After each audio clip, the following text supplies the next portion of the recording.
প্রথমেই সরি বলে নিচ্ছি, এই ভিডিওটা সকালেই পোস্ট করেছিলাম, কিন্তু কিছু কিছু জায়গায় না ভয়েসটা বেশ ব্রেক হয়ে গেছে, অনেক জায়গায় ডাউন হয়ে গেছে ভয়েসটা। তো ভিডিওটা আবার নতুন করে আমি ভয়েস দিয়ে ভিডিওটাকে আবার নতুন করে রেডি করছি। নমস্কার বন্ধুরা, আপনাদের চ্যানেল অন্তরা কুকিং চ্যানেলে আপনাদের সবাইকে জানাই অনেক অনেক স্বাগত। ক্যাপসিকাম তো আমরা এমনিই খেতে চাই না, সেই সময় অনেক সময় হয় কি বাচ্চারা তো ক্যাপসিকাম খেতে ভালোই বাসে না, কিন্তু তবুও ক্যাপসিকাম কি খাওয়া যাবে না? একটু তো মাঝে মাঝে মনেই হয় যে ক্যাপসিকামের একটু অন্য কোনো রেসিপি বানায়। 12 মাস শীতকালের সবজি এখন বাজারে পাওয়া যায়, তবে শীতের সবজিগুলো 12 মাস পাওয়া গেলেও শীতকালে সব থেকে বেশি ভালো ভালো পাওয়া যায়। শীতকালে ক্যাপসিকামগুলোর সাইজও হয় অনেক বড় বড়।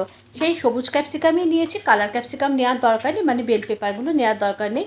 সবুজ ক্যাপসিকাম নিয়ে এরকম ভালো করে ধুয়ে নিয়ে এরকম মাঝখানে শিরাগুলোকে বাদ দিয়ে দিয়ে ফালি করে করে কেটে নিয়েছি। এদিকে আমাদের কিছু বেসিক জিনিসপত্র লাগবে, যেমন পেঁয়াজ, আদা, রসুন আর হচ্ছে কাঁচা লঙ্কা, সমস্ত কিছু ভালো করে টুকরো টুকরো করে কেটে নিয়েছি। সরি, এখানে রসুন দিলে পেঁয়াজ, আদা, কাঁচা লঙ্কা, টমেটো দিয়েছি।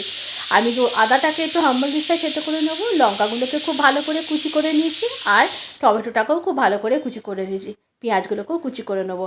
সুন্দর একটা রেসিপি আপনাদের সাথে শেয়ার করব, ক্যাপসিকামের চপ। ভীষণ মুখরোচক সন্ধ্যাকালীন স্ন্যাক্স হিসাবে আপনারা বানাতে পারেন, এবং আপনাদের বাড়িতে গেস্ট আসলেও আপনারা এরকম একটা স্ন্যাক্স অবশ্যই তাদের সঙ্গে শেয়ার করতেই পারেন।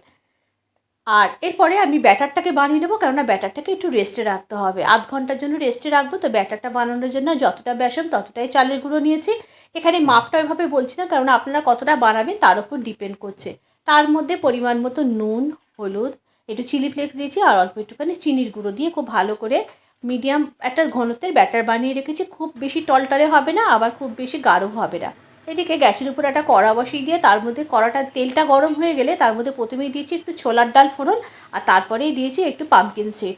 পামকিন সিড দেওয়ার পর একটু নাড়াচাড়া করে পেঁয়াজ কুচিটা দিয়ে দিয়েছি, আর তারপরেই এর মধ্যে দিয়ে দিয়েছি যে কাঁচা লঙ্কাটা কুচি করে রেখেছিলাম, সেই কাঁচা লঙ্কাটা। এর মধ্যে আপনারা চাইলে কিন্তু রসুনও দিতে পারেন।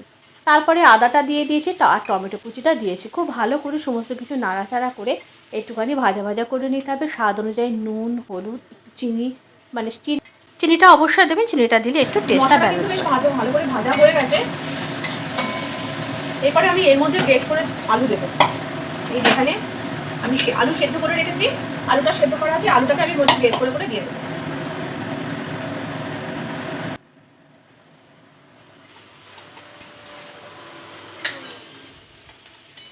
মশলাগুলো, এতে ভাজা মশলা বলতে এতে জিরে আছে, জিরে, ধনে, গোলমরিচ আর মৌরি আছে, গোটা শুকনো লঙ্কা, তেজপাতা আর আমচুর পাউডার দিয়ে ভালো করে আমি এটা বানিয়ে রেখে দিয়েছি।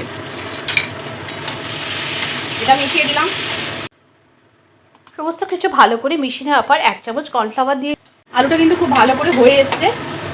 এরপরে আমি এর মধ্যে যেটা দেবো, যেটা দিলে বাচ্চারা একেবারে ভীষণভাবে আনন্দ করে খাবে, বড়রাও পছন্দ করে, চিজ।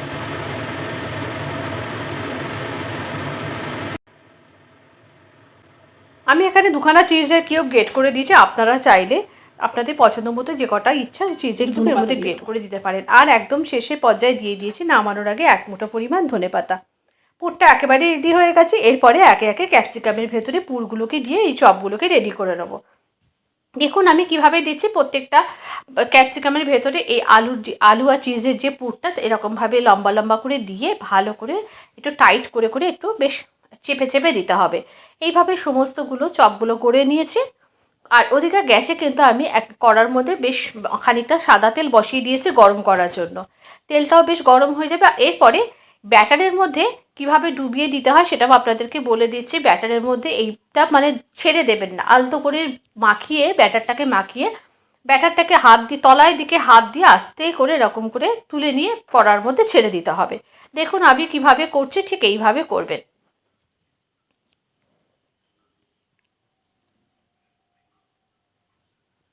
এরপরে আর কিছুই না, একেবারে গরম গরম তেলে মানে মিডিয়াম টু লো ফ্লেমে ভেজে নিতে হবে সমস্ত চপগুলোকে।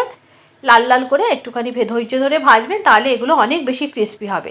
আজকের রেসিপিটা কেমন লাগলো অবশ্যই কমেন্ট করে জানাতে হবে। এরকম নিত্য নতুন রান্নার আপডেট পেতে অবশ্যই অন্তরার পেজের সাথেই যুক্ত থাকবেন। আজকের রেসিপিটা যদি ভালো লেগে থাকে অবশ্যই কিন্তু বাড়িতে ট্রাই করবেন। আর বাচ্চারা কিন্তু খুব ভালোবেসে খাবে, যেহেতু এর ভেতরে চিজ দেওয়া আছে, দেখুন একদম ক্যাপসিকামের চপগুলো রেডি। আর আমি কিন্তু এটাকে পরিবেশন করেছি একটু মেয়োনিজ আর ওপর থেকে একটু চিলি ফ্লেক্স ছড়িয়ে দিয়েছিলাম। আপনারা যে কোনো ধরনের ডিপ দিয়ে এটাকে পরিবেশন করতে পারেন। এখন তো ধনেপাতার সময় ধনেপাতা চাটনি দিয়েও পরিবেশন করতে পারেন। রেসিপিটা তাহলে আজকে এই পর্যন্ত। আবারও দেখা হবে পরবর্তী ভিডিওতে নতুন কোনো রেসিপির সাথে। ততক্ষণে সবাই ভালো থাকবেন, সুস্থ থাকবেন।